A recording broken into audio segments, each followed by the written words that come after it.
Coming up on ECG, Nintendo is following through on the retro gamers. New Thor, old news. Developer bashes Sony's PlayStation hardware. Inhumans trailer. All this and more coming up on the East Coast Geek podcast.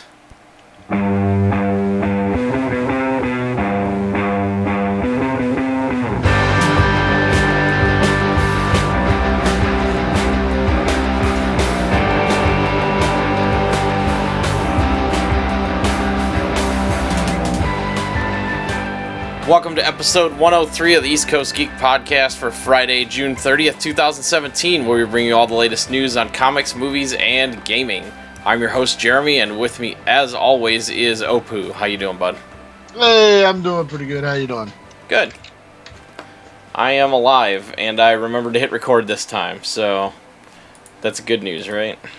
That is extremely good news. I have a spot. I have a spot showing. Hang on a second. Oh no, now it's really messing everything up. Okay, you can keep going here. Okay. So, yeah. well, what have I been doing? You might be asking yourselves, or you're not, but I'm going to answer it. Well, a couple things. I've been reading. I started a manga. I didn't put it in my list here, so I can't pull up a picture, and it's all upstairs. So I'll probably talk about it next week. But another thing is Little Witch Academia, which we've discussed on the show before, released on Netflix, dubbed yesterday, Thursday. That would be June 29th. Yes, it would. Basically, Little Witch Academia, if you didn't know, it's, in a way, I hate to do this analogy, but it's Harry Potter, but instead of a bunch of, like, boys and girls, it's just it's girls. I think there's one or two male characters in the show right now. But, hey, spoiler alert, it's better than Harry Potter because I find the characters more interesting. The animation is still gorgeous. If you've heard the other shows, we've discussed Little Witch. It had two specials, or two movies.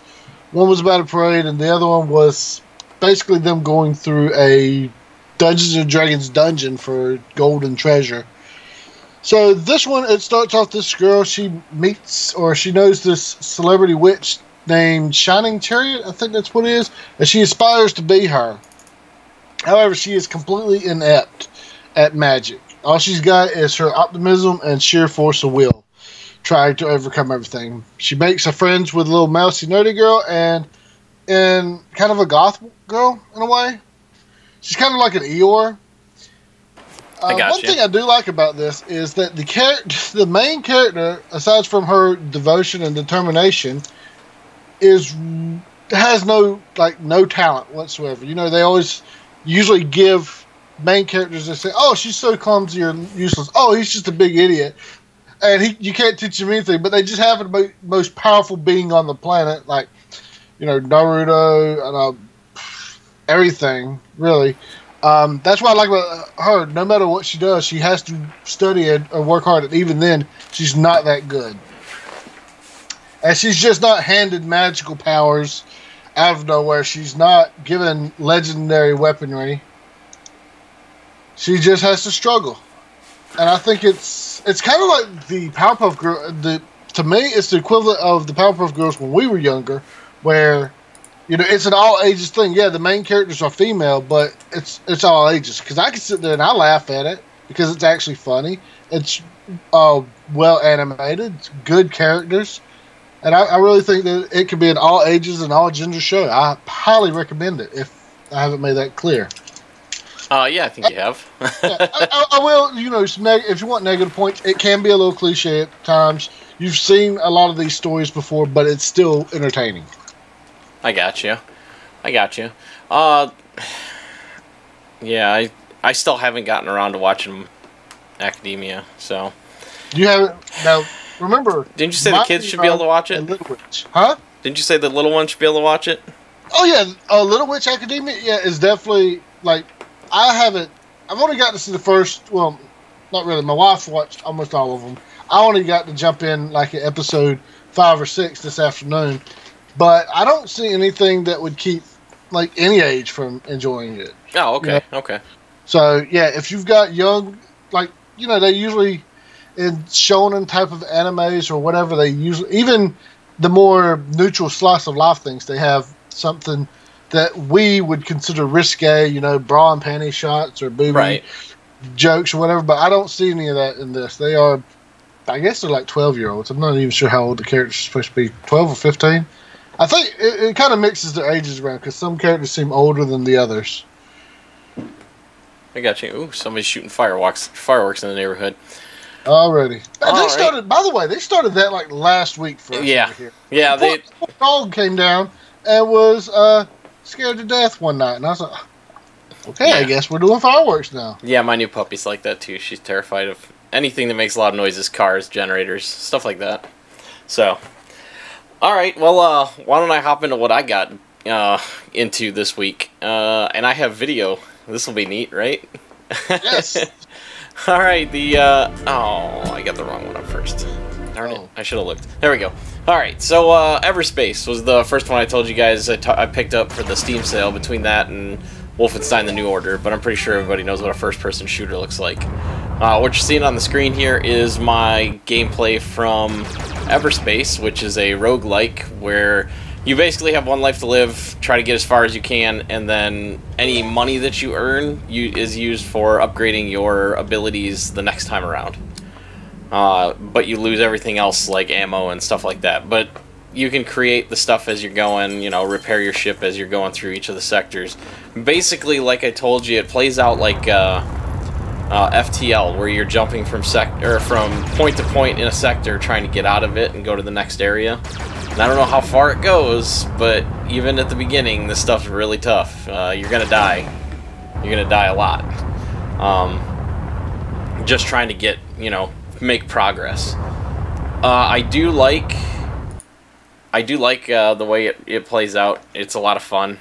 I've been having a blast with it so far, so I can't complain. But and the graphics is beautiful.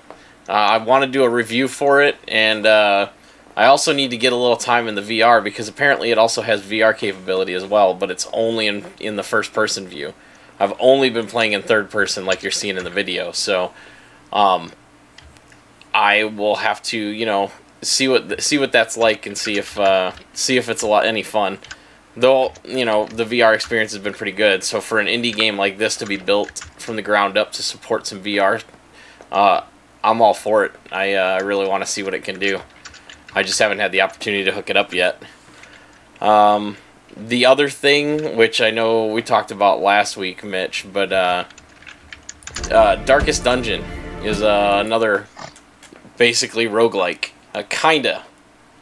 It's a little structured a little different. In this one, you're able to have party members that can continue to level up. However, if they die, they're dead, and you lose all that progress you spent on that one guy. So you got to make smart decisions on when you're doing stuff and when to retreat. It's not always acceptable to push on when you should just pull back and go back home with your tail tucked between your legs.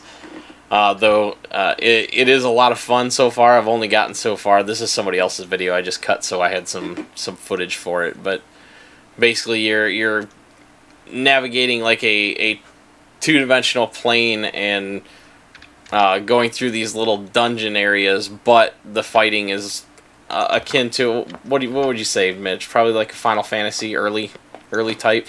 Like turn-based, yeah. Yeah, the turn-based combat. So back and forth, high speed gets you a higher attack order, a la freaking Dungeons and Dragons and everything else of that nature. You're basically your initiative roll for those of you that play Dungeons and Dragons. It's a lot of fun. It's very charming, and man, do I wish it was a phone app instead of just a game for the computer. I'd love to take it with me anywhere I went. So I highly recommend it. I will be putting out videos for that and do a little review too, even though it was released January of last year. There was a people review games that were released 30 years ago, so yeah, I know. I know. I just didn't want it to seem, I guess, tacky, but I'm late to the party, and like I said, they just released a new DLC a couple of weeks ago, so eventually I'll get that too. But I heard that it is like really hard, and you should get the systems down before you try and do something like that. So it'll be something I do in the future. But I don't know. You said you haven't had any time with it yet, even though it's in your Steam library. Yeah, I bought it a while back. I think it might have been one of my first Steam purchases. I think I watched Peanut Butter Gamer play it, and I was like, "Oh wow, this seems really neat." And so that's when I jumped on it. Yeah, it's an interesting game, and it gives you that nostalgia feel for that type of game again, which is one of those ones that I really like. So, well, not only that, but it also is at least somewhat inspired by some of the Lovecraftian stories, which I'm a sucker for. Yeah, I had one of the early casters do an Eldritch Whip on me, and it put a tentacle through a portal right in front of me and ripped my guy to the front of the order. It was pretty interesting. So, well, and not only that, but like the sanity meter. Oh yeah, that too. Sanity, which is neat because it can actually amplify or lower stats. Right. Yeah. My son was playing earlier today on one of my early starts just to try it, and he had this. I don't remember. It wasn't the paladin or whatever it is, but it was one of the fighters in heavy armor, and he was down to nothing. He had the Death's Door debuff, but he kept hitting. Kept getting the courageous buff, and it would increase his sanity instead of decreasing it. And he would like have amplified stats, so it'd kind of like power through the Death's Door debuff. So, and you guys could see some of the combat going on there, being turn-based and all that. But it's really stylized, really cool. The camera shifts depending on whose turn it is, so you can kind of tell whether you're getting attacked or you're attacking. So, and different abilities on the characters. So it's kind of got a Pokemon feel to it too, because you got to pick the abilities you can use. You can't use all of the abilities they have, so. Right. For those that don't know, Darkest Dungeon is basically you're not one of these playable characters that you see on screen. You're actually represented off screen, so to speak. You're hiring explorers, adventurers to go into these dungeons beneath your old family estate. To explore and to uncover an ancient mystery that's been plaguing your family for generations. And hopefully I didn't spoil any plot there for you, but I think that's the general synopsis. Hey, Mr. Henson, how you doing? Well, I see you on the chat. How you doing, Tom? All right, well, why don't we, unless you got something else, why don't we go ahead and move on to the news? No, I like I said, I don't play too many games. Oh, you know what? I do have one other thing. I'm sorry, this just popped in my head. I've been playing, since we're talking about retro games today, Breath of Fire. I downloaded it from the Virtual Console on my 3DS. Oh, nice.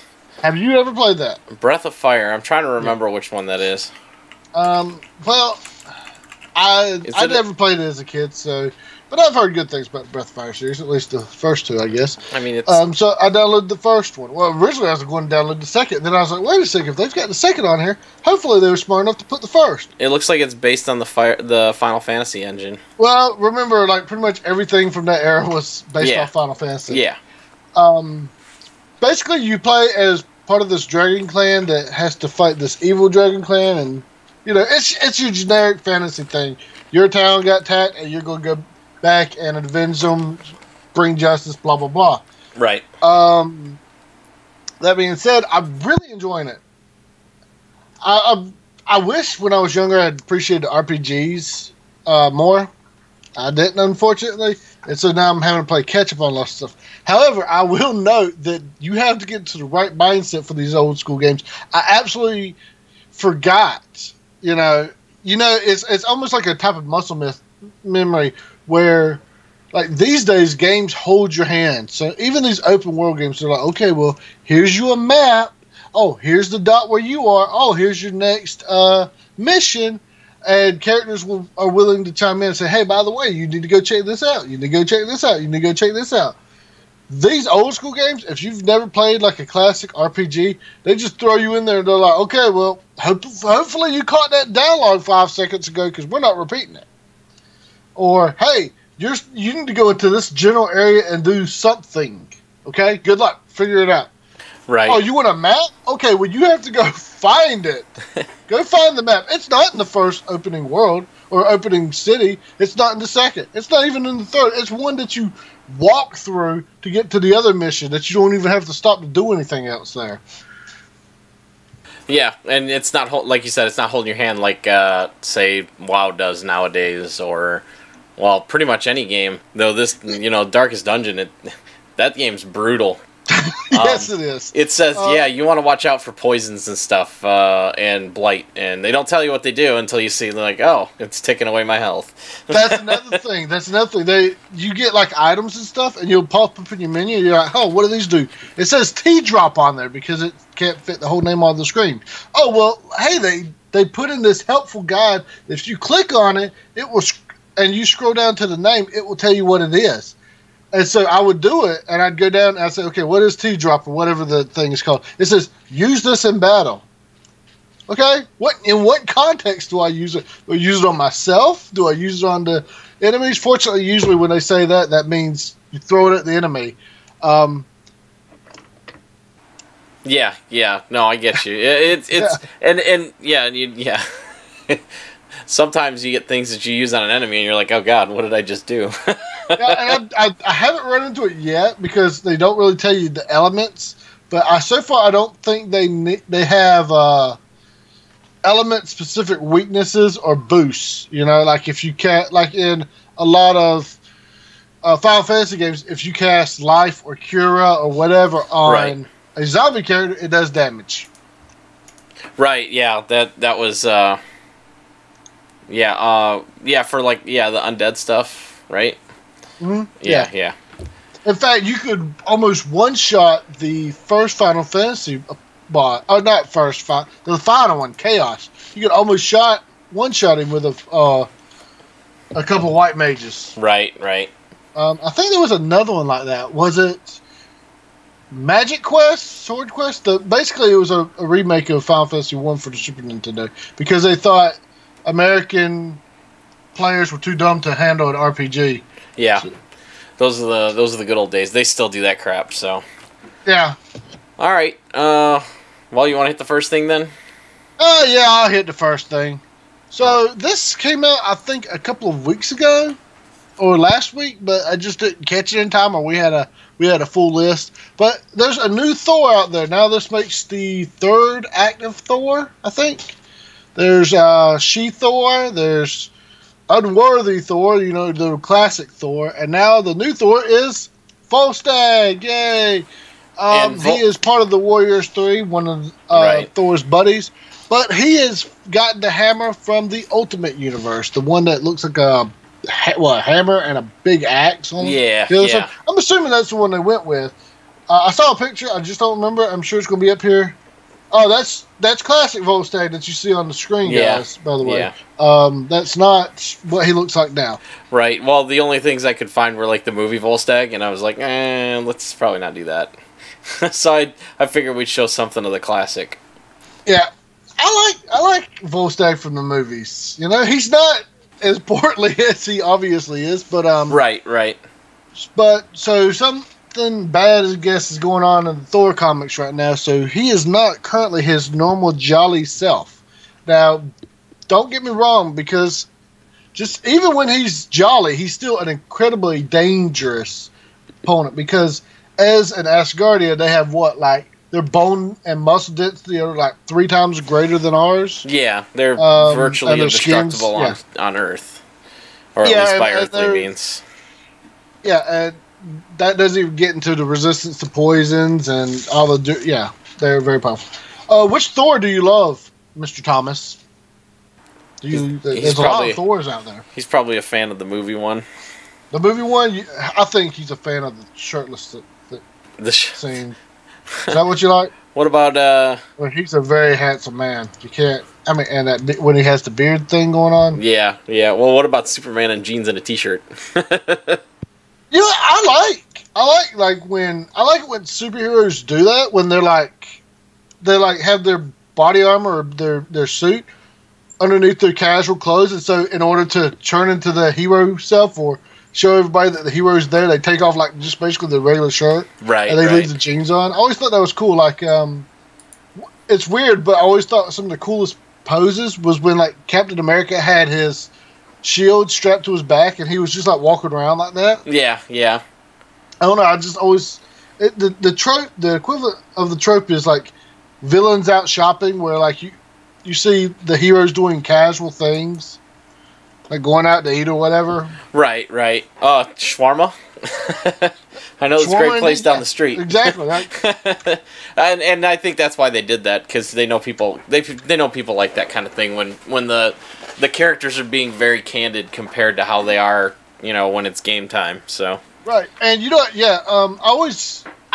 just movies in general, that's one of my favorite tropes. It's not really a trope, but it's like, always called it the calm before the storm. One of the best and easiest examples is the Age of Ultron, when they're sitting around drinking after the big party, and now they're just relaxing, trying to pick up the hammer, just them being casual. Them joking and then out. Ultron walks in. Yeah, the calm before the storm. Gotcha. I'm seeing that now. All right. Yeah.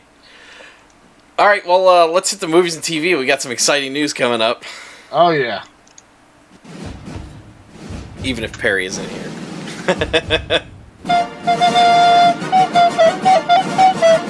like Thor from the Vikings. What's that?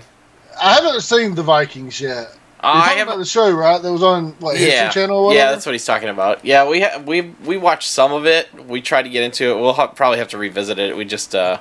got a little busy with everything else. Oh, okay. Well, there's your theme. So wait, is Thor in the Vikings? Is he like mythological Thor? I can't talk tonight for some reason. Mythological Thor, or is he just some dude named Thor? Right. Thor, Odin's son. Sort of. So you want to get to the first thing? Yeah. All right. Rick and Morty season 3 premiere date and trailer. Wow, we didn't pull the premiere date. It's like July 31st, right?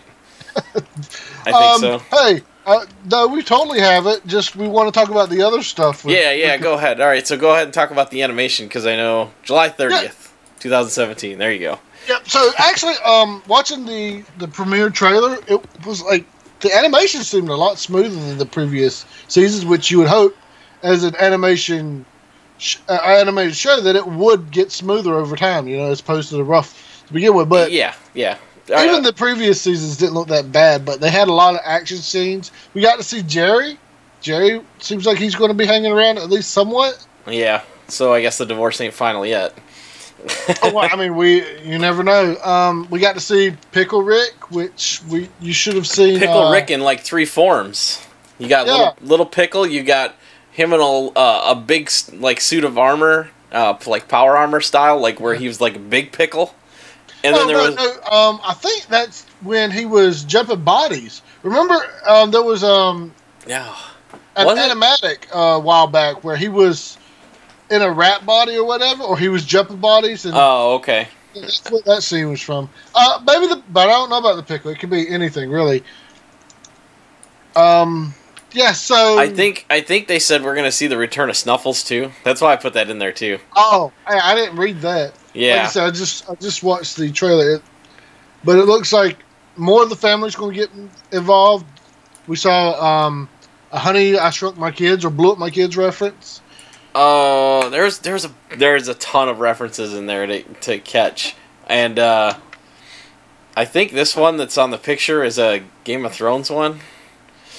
I think it looks Game of Thronesy. There's a window broken out, and anyways, there's plenty of stuff they're gonna cover. I'm kind of hoping for a longer season. I don't think they've said anything about the number of episodes. I would assume they're gonna re-air the first episode again, unless, I would assume they would. That episode was actually pretty good, anyways. So yeah, it was really good. Yeah, and like you said, it looks smooth as butter, man. They definitely got a little bit more money this time around. But come on, Adult Swim and Cartoon Network have to know the amazing thing they got going for them. And I cannot wait to see plenty of Drunk Rick, because there's a video going around off of the Dan Harmon shared it, and so did Justin Roiland. and Adult Swim. They were showing the recording sessions, and yeah, Justin Roiland is definitely getting drunk for the Rick parts. Sure. At least for one scene, he got really drunk. Really smashed, yeah. It was he had funny. some kind of existential crisis. Yeah. It was good stuff. If you can check it out, definitely do that. I wish I could have found more pictures. There was only a couple, and then it was like just the cover pictures and stuff. So, well, the best thing is like this is one of my favorite scenes from the trailer, and when you take just the picture from it, it's so out of context. Like, what is going on in this scene? Because he's like, Rick, and he's like, oh, sorry, go ahead and finish. So, all right. So look for that July 30th, everybody. I know we've got a bunch of big Rick and Morty fans out there. I think. I know some of them that listen to the show. So. Hey, I love that show. Liking is an understatement. You know how many times I've rewatched that on Hulu and on Vudu and on the discs themselves? Yeah, I've got them on Blu-ray somewhere around here. Yeah, they're sitting over on a shelf for me. So, all right, next thing. Go for it. Okay, so the Inhumans trailer got released this week. Did you see this? Yes, I did. I watched it right before the show. Okay, so Bolton Ramsey doing good. I was enjoying him. Huh? I want Rayon. Come on. It's going to be. I've lost the character name he's playing. It's on the tip of my tongue. Oh well, I'll skip it. So he's playing Black Bolt's brother. And it seems like this season is going to start out with him throwing a coup. Maximus. Huh? Maximus. Yeah. Right there. So, and I don't know. I wasn't impressed with the trailer. You weren't? What's with the big dog? Huh? What's with the big dog? Lockjaw. That's Lockjaw. Okay. Okay. So when the Inhumans come of age, they're exposed to the Terrigen Mist. For the most part, some of them are born with powers. Like Black Bolt was born with most of his powers, if not all of them. I think his mother got re-exposures. I don't remember how it goes. Oh, okay. But usually they get exposed to the mist early. It's made from these crystals called the Terrigen crystals, and they get exposed to it. Right. And it gives them their mutations, their gifts, their superpowers, whatever you want to call them. Lockjaw was one of the people like Black Bolt and Maximus until he got exposed. And now he's been turned into a giant dog. So whenever you see them petting him and he's licking them, remember, he's supposed to be a person. However, he is usually considered he's about 1,100 pounds, and he can teleport pretty much anywhere.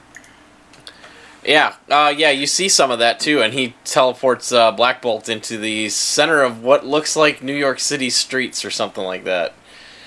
And he's just totally out of place, and that one driver's like, what the? Yeah, that was a giant dog sitting in the middle of a frickin' lane. now, they actually lowered Lockjaw's size. He usually is towering. Right. To the people. Yeah. Here's a couple more frustrations. Medusa just gets manhandled by these two nobodies. Right, Medusa, yeah. Extremely dangerous. She literally does. She is one of the few of these, besides like Black Bolt himself, that does not have to raise her hand to fight you. Her powers are, guess what? Prehensile hair. Yeah. Well, there's got to be some reason. Her arms does nothing but make them lack a way to defend themselves because their hands are tied up. Right. There's got to be. There's got to be something. Yeah, maybe she's depowered in the scene or something, but guess what? We can't tell because her hair looks exactly the same in every scene. It's always flat dead, as opposed to being wild like it normally is. That really annoyed me because Medusa is pretty dangerous when she wants to be. Right.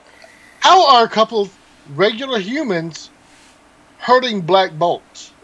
Black Bolt can lift at least 10 tons. Depowered. He has a punch called the Megaton Punch. Basically, it's like Iron Fist at that point, where he does a lot of damage.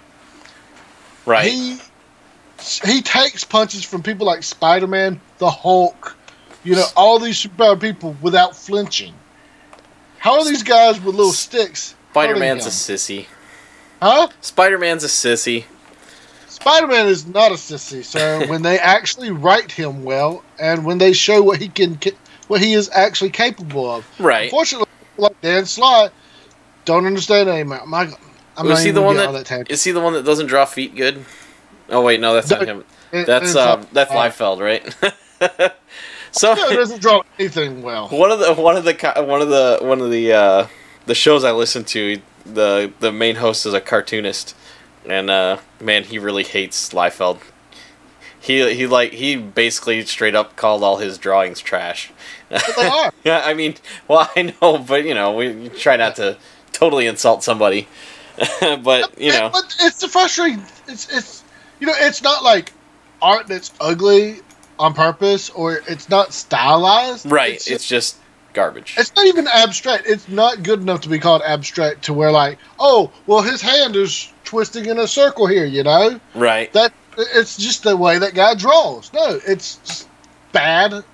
The proportions don't make sense, and everything. It's just bad. All right. Yeah, it looks like it'll be interesting. And remember, the first episode is going to be in IMAX for a couple of weeks before the actual release, which I think is in September, the end of September. Inhumans IMAX. I'm trying not to judge, but I'm totally judging right now, and I don't have much faith in it because it just. Yeah, it'll be. It looks good, as in it's shot on really nice cameras, but just I understand that usually they make the characters weaker for this big screen than they are in the comics, the source material. But come on.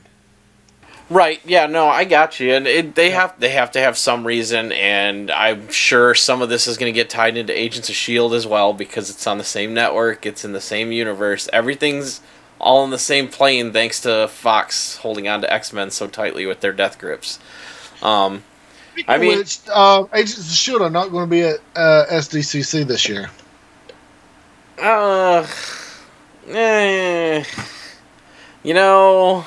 Are they going to be busy filming? We've been talking San Diego Comic-Con, unless they fix everything up, they're going to have some issues anyways. I don't know. I just literally saw that just while I was browsing one of the web pages. I was like, oh, okay, well, I'll just mention that offhand. It doesn't mean anything. Plenty of people don't show up to it. But Perry said they're actually Skrulls. That's why they're depowered. No, well, if you're talking about Secret Invasion, then no, because remember, they still had their full power.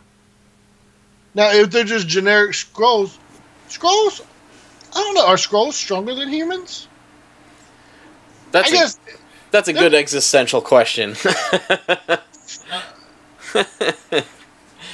Oh, wait, but here's the thing.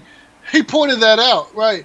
So in Secret Invasion, well, World War Hulk happened, right? And Hulk beat the crap out of Black Bolt. And everybody got up in arms, even though this was the most powerful incarnation of the Hulk we've ever seen. They're like, oh, well, why didn't Black Bolt win? Because he's usually stronger than the Hulk.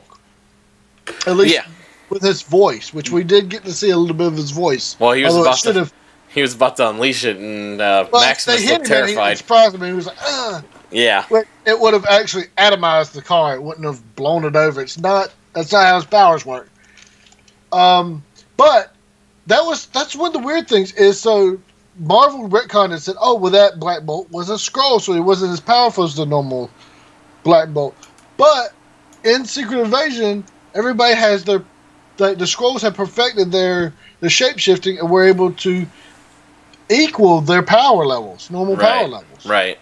So they weren't transforming into a weaker version of Black. Well, I guess they were, but whoever they were transforming into, they had their power levels, and they could hide, from everything. Right. All right. So the next thing we've got, the last thing in the movies and TV, sounds exciting to me because I know everybody's a huge fan of this movie. I love it. Deep Blue Sea is getting a sequel. I think I've watched it once a long time ago. How old is this movie? It's not that old, right? 98, I believe. 99. Is it 99? What is this about Oh, it's gonna be on Sci-Fi. Yeah. As if they didn't have enough shark stuff go. I almost said. That's actually one of the reasons they're getting it. So Sci-Fi is going to become the Shark Channel instead of the Sci-Fi Channel. We'll just change it from Sci-Fi to Shark-Fi. Shark Fiction. Sci-Fi? Sci-Fi? There we go. S-H-Y-Fi. Sci-Fi. They're doing science fiction now. I mean, best death scene ever in Deep Blue Sea. Which death scene are you talking about? Because there's a lot of good ones. One reason Deep Blue Sea I think is he's probably one of my favorite. He's probably talking about who's Samuel L. Jackson's, right? Yeah, probably. Yeah. Or the bird. Or the what? Bird. Shark jumps up and eats the bird. Sammy. Yeah. Yeah. See, everybody loves that part. By the way, my wife showed me an interesting trailer yesterday, and I could not stop laughing the whole time. Have you seen the trailer for? And this is related to Samuel L. Jackson. Have you seen the trailer for the Hitman's Bodyguard yet? No. Samuel L. Jackson is the Hitman. His bodyguard, the one trying to keep him alive, Ryan Reynolds, literally playing Deadpool as a normal human being. Seriously, it's hilarious going back and forth, and he's just getting upset because he's trying to protect this hotshot hitman who doesn't think he needs protection. There's some really good comedy moments. It looks like it'll be a sleeper hit, if not just a cult hit, because it's Ryan Reynolds and Samuel L. Jackson and lots of gunplay and stuff like that. So, and MFers everywhere, of course, but it's Samuel L. Jackson. Absolutely.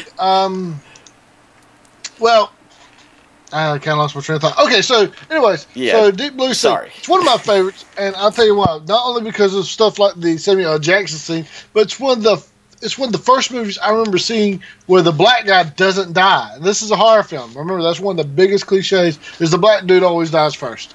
Right. We did have he didn't die first, I don't think. I don't think Samuel L. Jackson died first. I don't think so either. But Ice Cube, not Ice Cube. Who was he? What? LL Cool J. LL Cool J. Nice try. Huh? I said it's pretty good. You forgot. I remember though.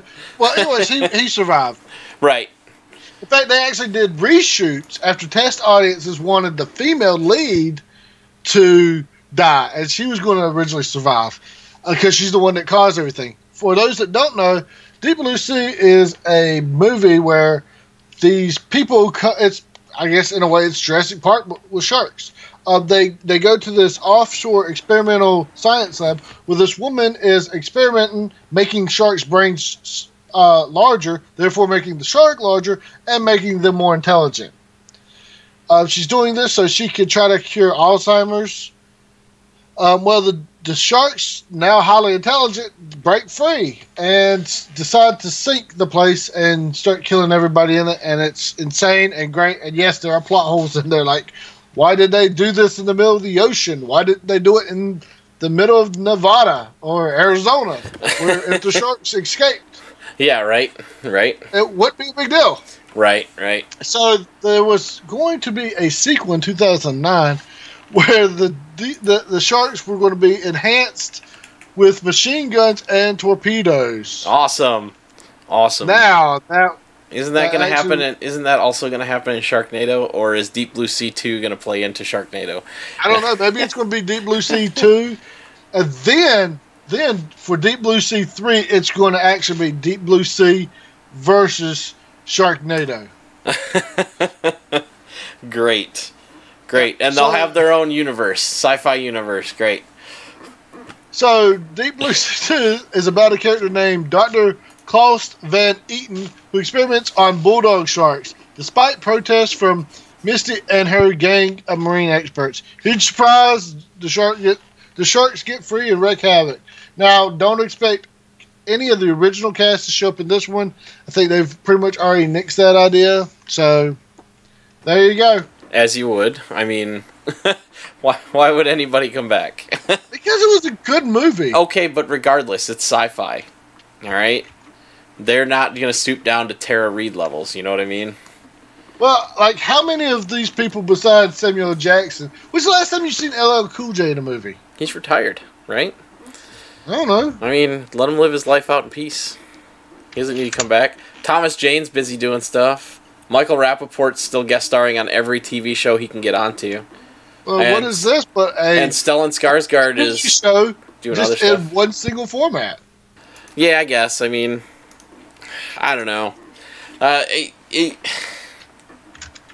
Apparently, they didn't have the interest there, so Well, they just couldn't afford it. Yeah, or they couldn't afford them. I mean, once again, it is sci-fi, so. All right, video games. How about we talk about that? What do you think? Video games. All right, there.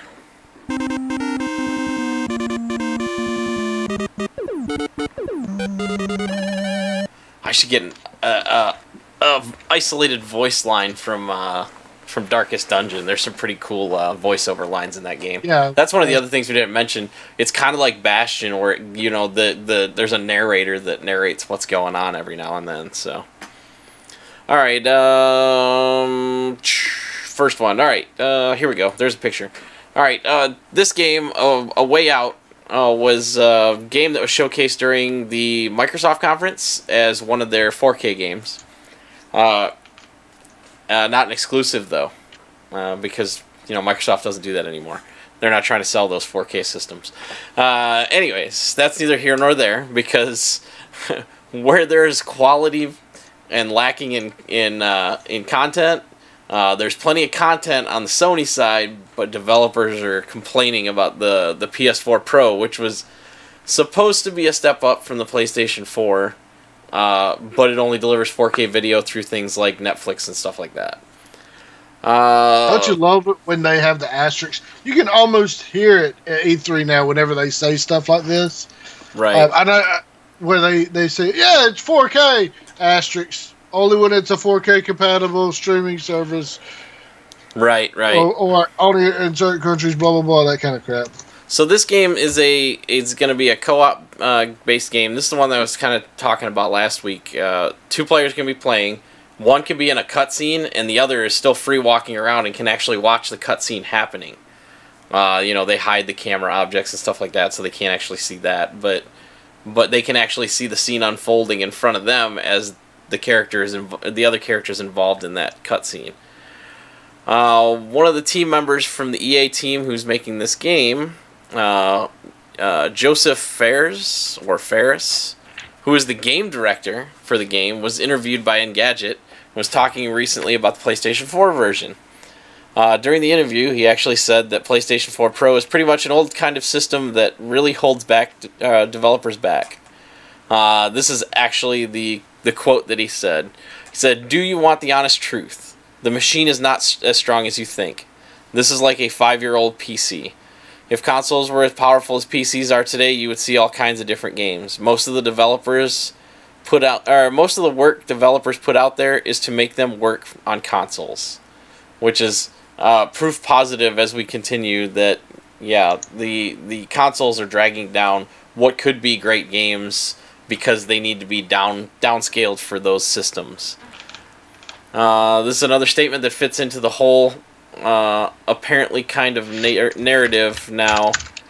Obviously, we knew both the Xbox One and the PS4, especially the Xbox One, is actually kind of old tech. We know that they're always a few years behind because they have to prove the equipment and then release, and then every year after the system's released, you're counting 3 to 5 years plus whatever time after release, unless there's a refresh, which usually doesn't happen unless they release a new SKU like the Xbox One S or the PlayStation 4 Pro.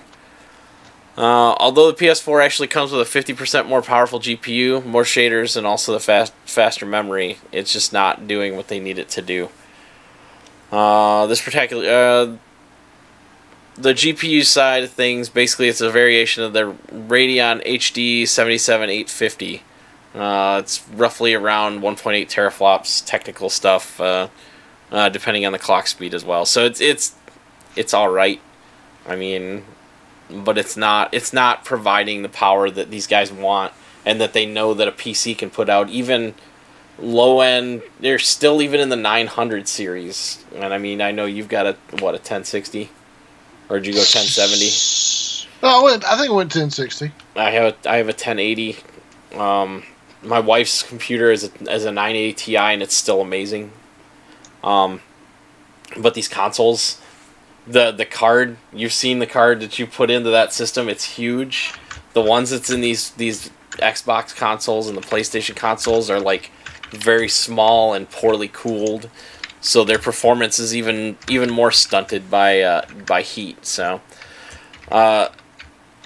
it's just, you know, it's a sad state of affairs, and it's unfortunately stunting the rest of development, and that's the terrible part, is that they have to sit there and continue to do that, which I don't know what Microsoft is going to do, but, you know, oh, and we didn't mention it before, and I should have pulled the information on it, but Atari quietly announced that they're going to get back into the console business. We're going to see another console release from Atari in our lifetime. Well, now, at least in my lifetime. This wasn't going to be a classic, like an Atari classic. No. They've already released 1,000 of those. They want to get back into a system thing. And what I'm afraid of is they're going to try and pull the Alienware thing and the Steambox. The Steambox thing is what I'm talking about. Mm-hmm. Which is still... I mean, you can get a decent graphics card into those things, but it's still kind of iffy, you know? It's not exactly a console, and it's a little better than a console, but it's a little bit less than a PC. It's somewhere in between, and they're not really affordable. So I'm curious as to what they're going to try and do. And as is always with consoles, it's a loss leader anyways for these guys, though Sony's might not be. So it's one of those things. They'll have to strike a very thin line, and on top of that, putting out, well, now you know Atari's got a console. Is there room for another one? You know what I mean? Because they're not going to want to compete with Nintendo. They're going to go after PlayStation and Microsoft. So the only other thing I can think of is maybe the Xbox One X is the last Xbox we see. Well, here's the thing. There's plenty of room for anything as long as they're innovative or affordable, that kind of stuff. So, yeah, if there was 15 consoles out, that'd be cool. Remember the glorious days when there were like 5 or 6 of them, and you could only afford one. But, getting to that, yeah, well, the thing is, Xbox has been slowly pushing their stuff to PC anyway. Right, yeah, and that's why I said it. I'm wondering how many more Xboxes we see before they just say, forget it. We aren't producing first party, and we are just continuously releasing a system that we're barely making any money off of. And the way Microsoft is going lately, they're more considerate about the platform than they are the hardware. You really are a fan, Thomas? We rock. Are you sure you're not on another chat somewhere? Yeah. I appreciate that, though. Yeah, definitely. Thanks, Tom. Anyways, where is it? It stands to reason that with the way Microsoft is going, that we could say the Xbox division go away very easily, and they could just continue to make whatever first. Because look they've already made the moves. What things that they own are also available on other systems. Minecraft is not just stuck. When Minecraft hit. Or when Minecraft was purchased by Microsoft, they didn't pull it from PS4.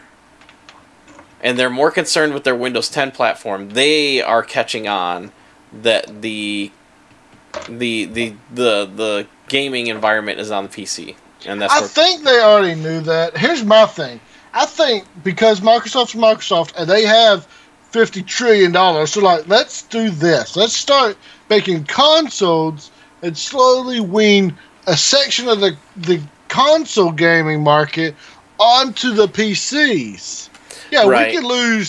we can lose a couple of billion in the consoles if that equals in the long term, 6 or 7 billion. Yeah. Obviously those numbers are straight from my bum, but insert whatever. Once you start dealing with that many zeros, Whatever. Yeah, but that's what I'm saying though. Is it's always been known that Microsoft is a lost leader. Or the Xbox is always a lost leader for Microsoft. It's not where they make their money.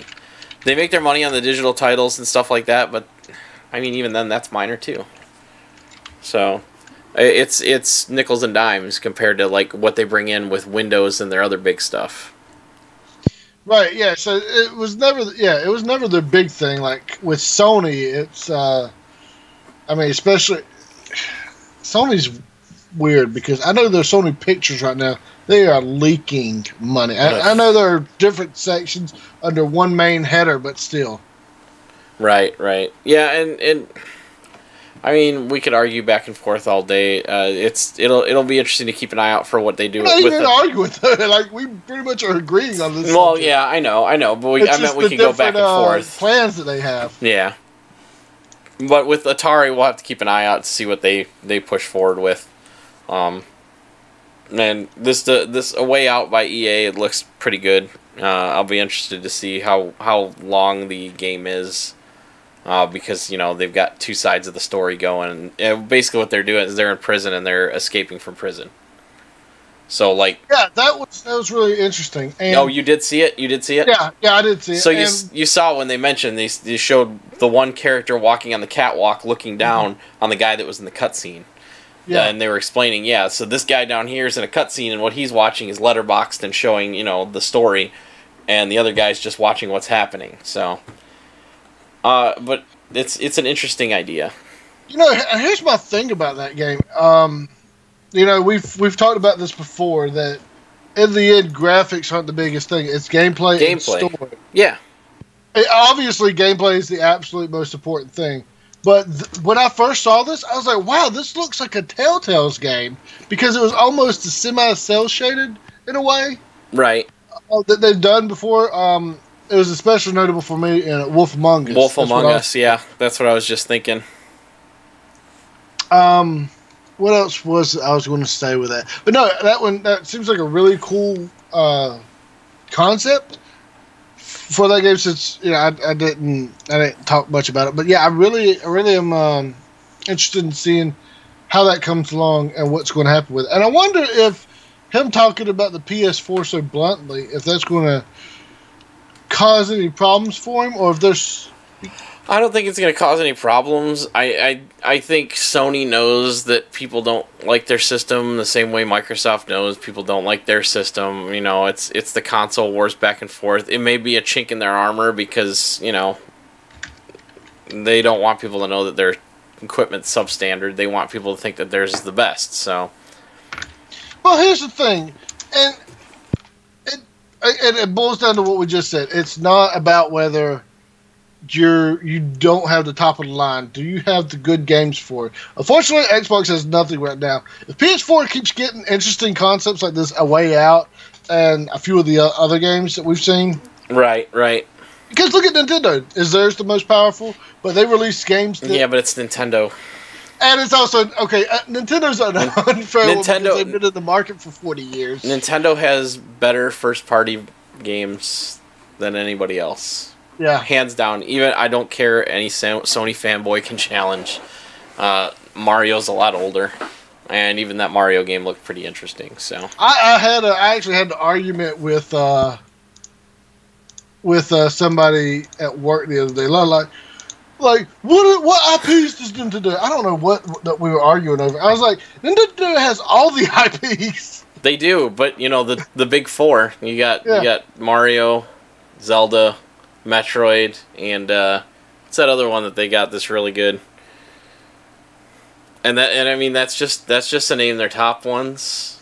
Okay, well listen here.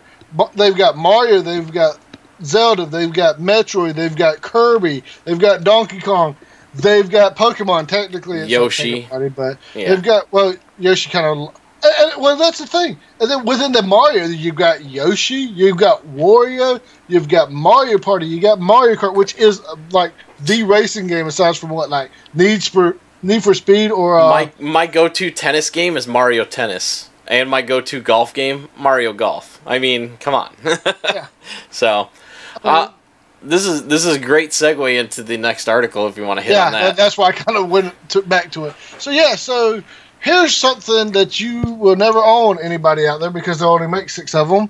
The SNES Classic has been announced. This was kind of last week. Some more late news, but we had so much stuff we had to get to. Yeah. It's going to be released September 29th of this year, and here is the list of games.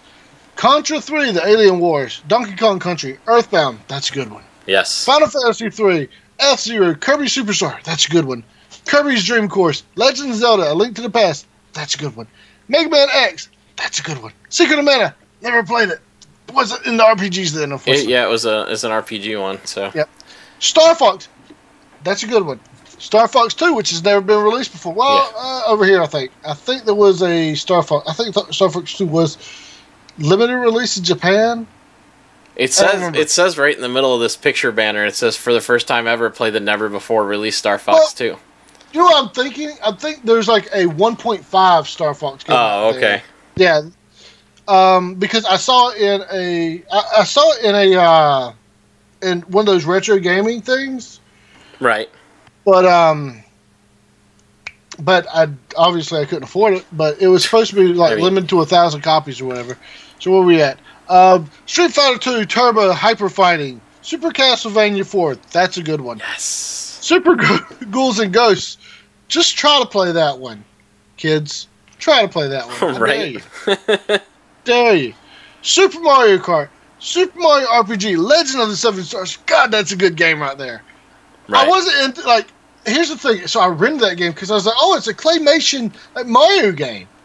And then I found out that it was like an RPG, but it was I'll call it kinetic RPG because I don't know what the actual term is, but where you have to, like, when they attack, you don't just sit there and wait for the attack animation to happen. You press A, then it'll, like, sometimes do more stuff. Right. Or did that only happen in Paper Mario? Either way, I really enjoyed that one. Super Mario World, that's a classic. Super Metroid, that's a classic, and I just bought it on my virtual console on my 3DS. Super Punch-Out, there's your Mike Tyson Punch-Out reference, Tom. And Yoshi's Island, oh my goodness, that is a good game. That is one of my favorite games. Yep. That's a good game. So, look at that lineup there. The only weak links I see, did I say F-Zero? I'm not a big fan of F-Zero, and I'm not a big fan of Street Fighter 2, but they're good games. Yeah, and even better, we haven't even mentioned it yet. It comes out September 29th, but it's coming with 2 controllers. Yeah. Well, you have to. How many of these games are multiplayer? I know. Contra, Donkey Kong Country, Street Fighter, Street Fighter, Kirby Superstar, Mario Kart, Star Fox 2 might be. I don't know. Yeah, who knows? Contra, Super Mario Kart. Super Mario World, Super Punch-Out, and no, Yoshi's Island's not, but I know Super Mario World is. Right. So yeah, and hopefully one that's going to be a little bit longer. We don't want you to screw up the NDA. Maybe you can feed us some information. We'll mention you as an unnamed source. Yeah, mum's the word on this public chat. Yeah, otherwise you don't get invited back to those things if they find out you break NDA. So, but congratulations, Mike's been invited to the Battlefront 2 closed alpha. My bad. I'll have to check my email, see if I got one. I don't remember if I signed up for it or not. So let's see. I didn't get one, but I don't think I signed up for it either. And why didn't they give me one anyway? This just in: Nintendo promises that it will produce significantly more SNES's or SNES Classic Editions than the NES Classic Edition units, which were notoriously hard to find. Shipments expected through the end of 2017, although it's unclear what they mean. What that means, they'll only be available through then, which is probably the same thing until they're done running them and run out of them. So they do not need to run out of them. So yeah, I need to put one right next to the NES Classic. I need to play that thing more. The problem is the damn cable. I need to find did they ever say they made an extender for that? Because I don't want to sit on top of the TV. Though I can play it at my desk, I don't too. Think so. If I play it at my desk, I don't have speakers on my monitor, so I can't hear anything. So can't you run more speakers? it's an HDMI cord, dude. Those things don't break out. Can you do something? Can I do something? I could probably hook it up to the Elgato, and I can actually stream while I play. But it'll get taken down instantly. I'll get slapped with a cease and desist, and there goes my streaming career. What there is of it, anyways. All right, well, that brings us to the end of the show. It's been another barn burner to the 1 hour mark, and we're just at that. So I think this is a good time to end it, and save some for next week. You know what I mean? No, I don't. No, you just want to keep talking? I'm very good at that. All right. Well, we'll talk a little bit more. How's that? Thanks for listening, and all those to you that joined us in the live stream on YouTube. We really appreciate you stopping by. Please leave us feedback on our episodes on iTunes, Google Play Music, and anywhere else you can get our podcast from, as it helps visibility so that others may discover us. And please like, share, comment, and subscribe on YouTube, where we're currently talking to you. Mike, put your money where your mouth is. You pay for it, and we'll do a 2-hour show. Otherwise, there's no way that I can convince the wife to let me go for 2 hours, and I don't know how Mitch is with his here's wife. the thing, Mike. Half our shows are like an hour and a half already, because I get on these insane tangents. And I usually have to go through cutting like 3 or 4 articles because of that. Oh, yeah. How much? I don't know. We'll have to start up a Patreon. We'll get something going. In the meantime, you can contact us at ECG_podcast on Twitter, at our Facebook page, www.facebook.com/ECGpodcast, or our email address at ecgpodcast@gmail.com. See, there you go. You can talk to us non-verbally there. Also visit us at our webpage, www.stasisgeek.com. That's STASISGEEK.com. I gotta start cheating on that. Or, like Jeremy said, post a comment and we will read it. I think he said that. I didn't see where he said, I don't remember. Yeah, I said something about that, sure. All right, we'll be back next week. Until then, stay geeky and have a nice 4th of July.